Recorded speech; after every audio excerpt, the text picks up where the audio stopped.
প্রতিমন্ত্রী, তারপর শিক্ষামন্ত্রী প্রত্যেকের সাথে আমরা দেখা করছি, কিন্তু সবাই শুধু আশ্বাসই দিছে। সরকারের প্রজ্ঞাপন দিলেই আমরা চলে যাব এবং সরকারকে আমরা ধন্যবাদ জানিয়ে এখান থেকে ত্যাগ করব। কোনোভাবে আমাদের সাথে তাল বাহানা করা হয় তাহলে আমরা আবার রাজপথে নামতে বাধ্য হব। সরকার আমাদের অলরেডি প্রজ্ঞাপন দিয়েছে যে 1 তারিখে আমাদের যোগদান হবে, 2 তারিখে পদায়ন হবে। তো এটা আমরা এটা মেনে নিয়েছি। যেহেতু 6 মাস আমরা ওয়েট করতে পারছি, আশা করি এই 2টা মাস আমরা ধৈর্য সহকারে ওয়েট করবো। তবে সরকার যেন এর ব্যত্যয় না ঘটায়। সরকারের কাছে বা প্রাইম মিনিস্টারের কাছে আমার আকুল আবেদন থাকবে যে যেহেতু 1 তারিখ এবং 2 তারিখে ঘোষণা দিয়েছে, এর ব্যতিক্রম যেন না হয়। যদি এর ব্যতিক্রম হয় তাহলে আমরা অবশ্যই আবার আন্দোলনে নামবো, এটা বলে দিলাম। RICL TMX, যুগের পর যুগ স্থাপনা থাকে মজবুত। সরকারি এটা আমার 4 নম্বর ভাইবা, এবার এটা আমার প্রথম জব। এখন আমার বয়সও শেষের দিকে। আমি এতদিন ঢাকা ছিলাম, আমি ভাবছিলাম আমার জুলাইয়ের যোগদান হয়ে যাবে, কিন্তু আমি গ্রামে শিফট হয়েছি। আজকে গ্রামে শিফট হয়ে আমি একেবারে নিঃস্ব অবস্থায় রয়েছি। আমার কোনো ইনকাম নাই, আমি ধারদানা করে চলতেছি। অলরেডি আমি 6 মাস ধরে ধারদানা করে চলতেছি।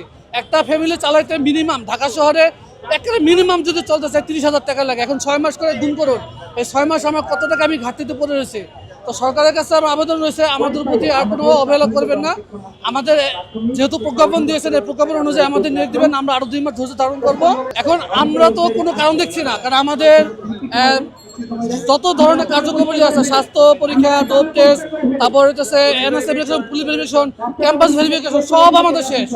মানে A to Z ডাটা আমাদের জমা দেওয়া আছে, কিন্তু এখন কেন তারা দেরি করতেছে এটা আমাদের কোনো কারণই নাই। আমরা বিভিন্ন সময় মন্ত্রণালয়ে গেছি, অধিদপ্তরে গেছি, তারপর আমরা সচিবের সাথে দেখা করছি, প্রতিমন্ত্রী, তারপর শিক্ষামন্ত্রী প্রত্যেকের সাথে আমরা দেখা করছি, কিন্তু সবাই শুধু আশ্বাসই দিছে।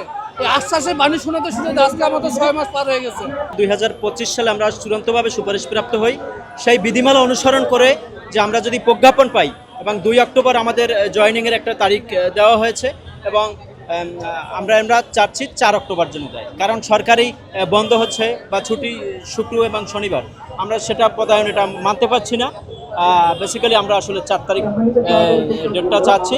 এরপর আমরা আনুষ্ঠানিকভাবে আন্দোলন স্থগিত করে আমরা সরকারকে সাধুবাদ জানিয়ে এখান থেকে বিদায় নিই। সরকারের প্রজ্ঞাপন দিলেই আমরা চলে যাব এবং সরকারকে আমরা ধন্যবাদ জানিয়ে এখান থেকে ত্যাগ করব। শেষ, আমরা দীর্ঘায়িত করব না। আমরা শিক্ষক সমাজ, আমরা ধৈর্যের পরিচয় দিয়েছি।